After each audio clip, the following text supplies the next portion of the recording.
Hi, welcome to my YouTube channel. මම අද ඔයාලට අරගෙන ආවේ තාරාවන් නැති කරන අයටයි ඇති කරන්න ආසාවෙන් ඉන්න අයටයි ගොඩක් වැදගත් වෙන තාරාවන්ගේ විස්තර ටිකක් මේ වීඩියෝ එකෙන් අද මම ඔයාලට අරගෙන එනවා. හරි අපි යමු එහෙනම් වීඩියෝ එකට. අද වෙන විට ලෝකේ තාරාවන් වර්ග කිහිපයක් ඉන්නවා. ඒ අතරින් මම දන්න ටික ඔයාලට කියාගෙන යන්නම්.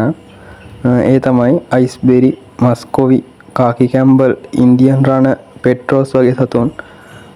ඒ වගේම තමයි මට කියන්න මතක වුණා අපි තාරාවන් හදන්න කලින් තීරණයක් ගන්න වෙනවා අනිවාර්යයෙන්ම මස් සඳහා තාරාවන් නැති කරනවද නැත්නම් බිත්තර සඳහා තාරාවන් නැති කරනවද කියන එක. මොකද මේ සතුන් ඒ වර්ග තියෙනවා. ඒ කියන්නේ බිත්තර සඳහා නම් මම දන්න විදියට හොඳම කාකි කැම්බල්. මොකද මං ගාවත් ඉන්නේ ඒ වර්ග නිසා. මස් පිණිස හදනවා නම් ඉතින් අපි හැමෝම දන්නවා මස් කොපි තමයි කියලා.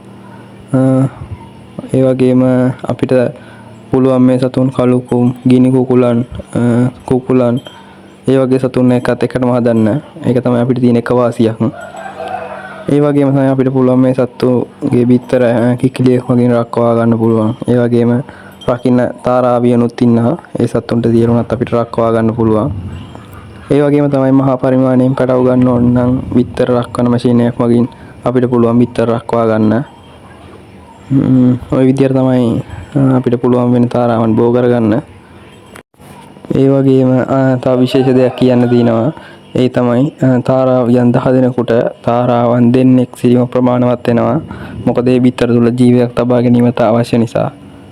එක තාරාවක් සිටියත් ප්‍රමාණවත් වෙනවා. ඒ උනාට දෙන්නෙක් ඉන්නකොට අනිවාර්යෙන් ජීවයක් ඇති වෙන්න පුළුවන් ප්‍රතිශතය 100%ක්ම වගේ තියෙනවා. ඒ වගේම ඔයාලට තව විශේෂ දෙයකට කියලා තියෙන්නේ මෙයාට වතුර ඕන වෙනවා. මොකද මෙයාලා වතුර වැහලා ඉන්න ආසයි. ඒ වගේම සමහර කට්ටිය නම් කියනවා එයාලගේ ඇස් වලින් කබ එනවායි කියලා. එයාලා ඒ කබ හොද ගන්න තමයි එහෙම කරනවායි කියන්නේ. මොකද එයාලගේ ඇස් පේන්නේ නැතුව යනවායි කියනවා. ඒ විදිහට ආවට පස්සේ ඒක නිසා අපිට පුළුවන් මෙයාලට වතුර වැහලා ඉන්න පොන්ට් එකක් හරි ගලාගෙන යන වතුර පාරක් හරි එහෙ වගේ මුකුත්ම නැත්නම් අපිට පුළුවන් ලෝභ බේසමක් වුණත් තියන්න. ඒකත් ඒ සතුන්ට ප්‍රමාණවත් වෙනවා. ඒ වගේම තමයි මේ තාරාවන් කටුක ජීවිතයකට හැඩගැහුණු සත්තු විශේෂයක් වෙනවා. ලෙඩ රෝග සෑදීමත් බොහොම අඩුයි. ඒ වගේම වියලි කලාපයේද තෙත් කලාපයේද මේ තාරා පාලනය සිදු කරන්න පුළුවන් වෙනවා. ඒක තමයි තියෙන විශේෂම දේ. ඒ වගේම තමයි මේ සතුන් නිදැලි ක්‍රමයට සෑදීමට හැකියවීමත් විශේෂ ලක්ෂණයක් වෙනවා. ඒ වගේම ඒ සතුන් නිදැලි ක්‍රමයට ඇති කිරීම මගින් විශාල ලාභයක් අපිට ලබා ගැනීමේ හැකියාවක් තියෙනවා. ඒ වගේම තමයි මේ සතුන්ට ලබා දී හැකි ආහාර වර්ග ටිකක් මම මෙහෙමම කියාගෙන යන්නම්. අපිට පුළුවන් මේ සතුන්ට පුන්නක්කු, හුණු සහල්, කුකුල් කෑම වගේ දෙන්න.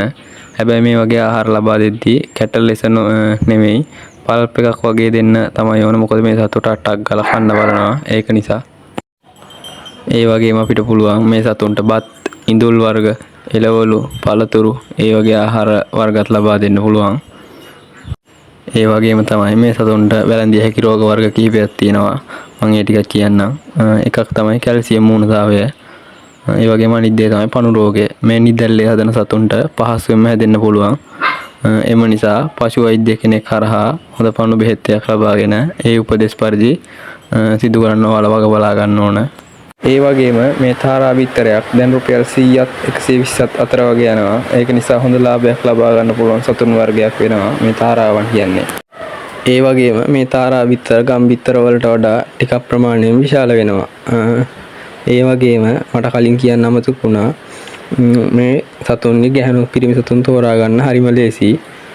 පිරිමි සතාගේ පිටුපස පෙදේ කොටසේ පිලි කිහිපයක් උඩට කරකිලා තමයි තියෙන්නේ. ගැහණු සතුන්ගේ එහෙම නැහැ. ඒක තමයි අපිට තෝරගන්න පුළුවන් ලේසිම ක්‍රමය. ඒ වගේම කියන්න ඕන තව දෙයක් තමයි මේ මස්කොවි සතුන්ගේ බිත්තර සඳහා හැදුවොත් ඒ සතුන්ගේ බිත්තර අර අනෙක් තාරාවන්ගේ බිත්තර වලට වඩා ටිකක් මිලෙන් වැඩි.